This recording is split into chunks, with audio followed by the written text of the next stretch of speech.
And joining us now on Cash Creek after the game, Cal running back Patrick Laird with the high school San Luis Obispo. Had great stats, but Ivy League schools were the only ones offering you scholarships, Patrick. What was up with that? You know, recruiting's tough, and you know, there's a lot of good players out there in high school, and sometimes people just go under the radar. And fortunately, I had a good senior year and sent my film out to some other schools, some bigger schools, and Cal was one of the ones that responded and gave me, you know, a walk-on spot or preferred walk-on spot, and I took the opportunity.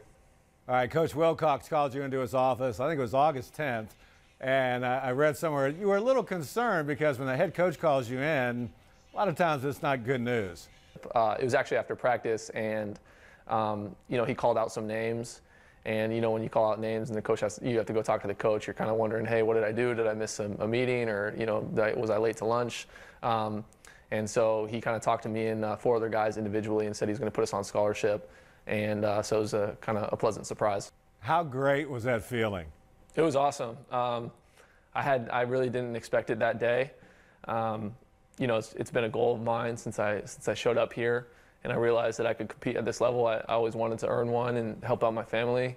But you know, in the moment, I wasn't expecting it at all.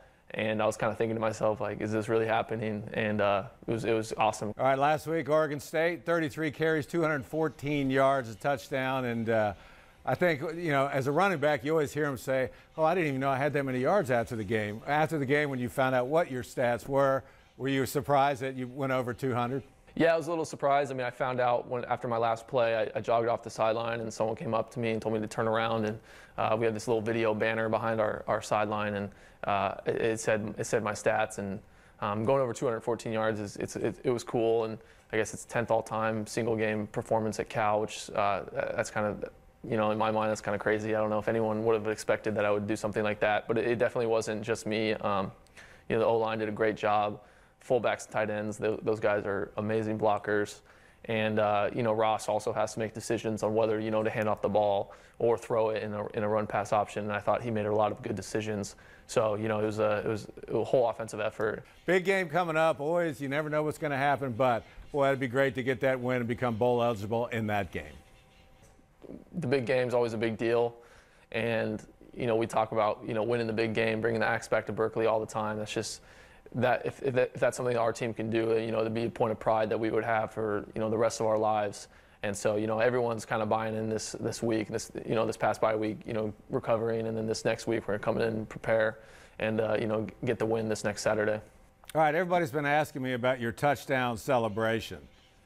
I understand you're a prolific reader. Does this have anything to do with your touchdown celebration? Yeah, so I emulate opening up a book and reading it after, you know, some touchdowns that I've scored this year, and it's kind of, you know, the ironic football celebration is kind of supposed to not be, you know, anything too flashy, but you know, people have kind of taken it and liked it. But yeah, I enjoy reading, and that's kind of the idea. It's kind of, my friends said a year ago, you know, what if Pat scored a touchdown? What would he do? And then someone kind of jokingly said he'd probably read a book.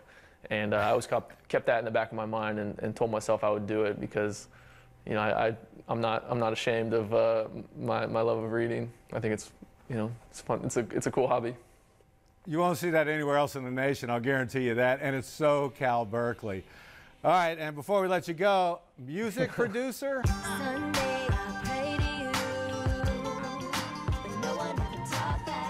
I used to, you know, take it when I could and mess around on GarageBand, and then I finally got my own computer, got a keyboard, and I just started messing around with this program called Logic.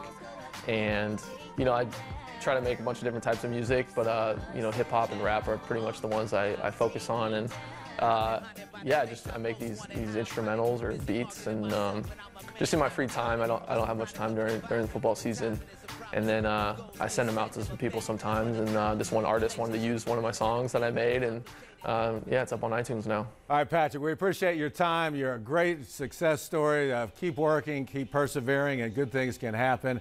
And best of luck to you in the big game and the rest of the season. Thank you. I appreciate it.